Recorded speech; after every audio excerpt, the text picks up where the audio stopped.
Hi, just a little bit of a warning. I'm a bit unhinged in this video, so if you're prone to epileptic seizures or loud noises, please do not watch this. Thank you.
Cult of the Lamb is the game ever. You like roguelikes? It's a roguelike. You like city builders? It's a city builder. You like farming? It's Stardew Valley. You have one goal. Raise a cult in the name of the one who waits. I already used that joke! With an art style liking back the 2012 Cartoon Network and a style like Hinda Cly's Don't Starve, Cult of the Lamb is an extremely visually distinct game compared to other games published by Devolver Digital. The developer this time is Massive Monster. The game is very tongue-in-cheek with its humor, writing that fine line of absurdity and murder. This is the only game to my knowledge I could sacrifice Tyrone from the backyardigans for a bountiful harvest. And the music is really good. From the acoustic guitars and Amdusia's theme and the remix for Leshy to the weird-ass Isaac chanting at the cult, it's really fucking good. The designs of the characters are great. The bosses might not have good gameplay, but the designs are on point. But enough gushing about the game as a whole, it's time to go in deeper. But before that, I have to get some boring stuff out of the way. Only 0% of people that watch my videos are subscribed to the channel. And if you want to join the Cool Kids Club, subscribe to the channel and turn notifications on. I really appreciate it. Okay, enough of that shit. Actual video, go.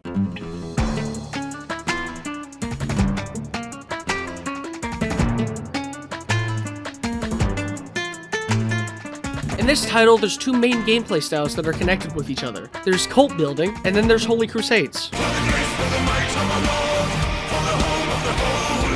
And now my video is copyright claimed. The title is a slice-of-life community game, but it's also a roguelike with procedurally generated floors, different enemy types, bosses, and different weapon types and ranks. You get isekai'd into becoming a cult leader, while shanghaiing woodland critters to indoctrinate them into your ranks. This combination of gameplay styles could have gone horribly wrong, but Massive Monster knocked it out of the park. Both forms of gameplay intertwined in such a way that it flows beautifully. The gods you serve is chained up, locked away by 4 other deities. So what is a cult leader to do in this situation? Kill them all. Do not let a single one live. Bathe in the blood of the heretics that dare cross your path! Each deity has their own land associated with them. Each land having you go through 4 different ways to unlock the big door of that area. And after the boss, you can visit that area again, and this time play through until you die, or you need to take care of your followers. Enemies get harder, bosses are different. It's a nice spin on an area you've already been to ad nauseum. The only problem I have for this game mode is its complexity. Honestly, it's pretty shallow. You go through different rooms and fight enemies, gain resources for cult, and save followers. There's tarot cards that act as temporary upgrades for the run akin to roguelikes like Isaac or Gungeon, and then there's weapons and curses. Each one is given to you at the start of a crusade, and you have the chance to find other weapons throughout the level. Honestly, the levels feel like preambles to the main boss of the area being the deity. After you fight them, you go back through the level again, but this time you have some new bosses, but most of them are the same bosses with a coat of paint. Witness Agarius, the fuck are you, a Phoenix Wright character? To be fair, the mode does have things going right for it. Controls are fluid, weapons feel like they connect realistically and not just swung like it's Minecraft. Take away everything and you have an attack, a dodge, and a spellcast. It's primitive, but it's not the main point of the game, so it's fine. It's not trying to be an endlessly replayable game like Isaac. It's trying to take 2 well-known concepts and mix it into this weird potpourri of ideas. It's not trying to be the best of one genre, it's trying to be something that leaves you with that sense of longing. It's trying to be something you remember. Even then, this still isn't the main point of the game.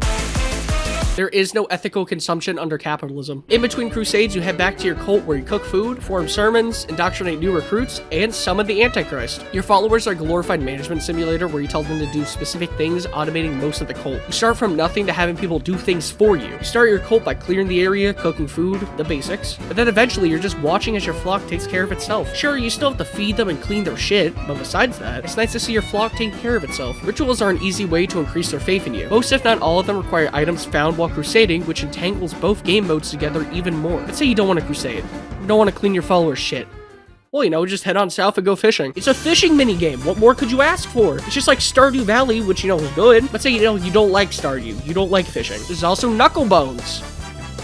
I never played Knucklebones. But oh no, you don't have enough bones for a bonfire ritual. Well, you know, just head on out for a crusade and slaughter the masses. Do a sermon, feed your flock, go for a crusade, come back, do a sermon, feed your flock, go for a crusade, rinse, repeat, contravene the Geneva Convention, send a follower of the Smurf Valhalla, fight a boss, take their heart, become God. There's a fleece mechanic like Shovel Knight where different fleeces give different effects. For example, the one I use, the blue fleece acts like Blue Baby from Isaac, where my health is replaced by blue hearts. Every time you kill one of the deities, you can use their heart for upgrades. I adore this game, not just for its mechanics, but for its style, its humor, and the passion present. It's a wonderful time, albeit with one huge turnoff.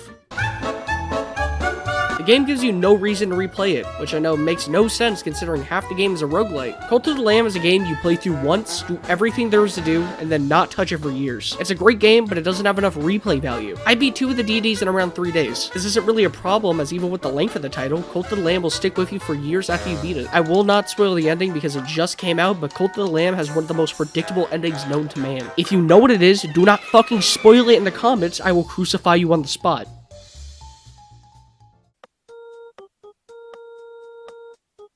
Now that that sour note is gone, what do I think about the game? It's really good. The style, the gameplay, the mechanics, albeit primitive, connect with one another in such a way you can't tell which is better. From the cult building to the crusades to the town management to the bosses, Cult of the Lamb is a wonderfully put together game that leaves me with a nice taste in my mouth. The team over at Massive Monster have outdone themselves with this title, and if a member of their team is somehow watching this video, you did great with the game. I respect everything you did with this title. I am so excited to see what happens with your team in the future. So yeah, thanks for watching the video. Something bye. Bye.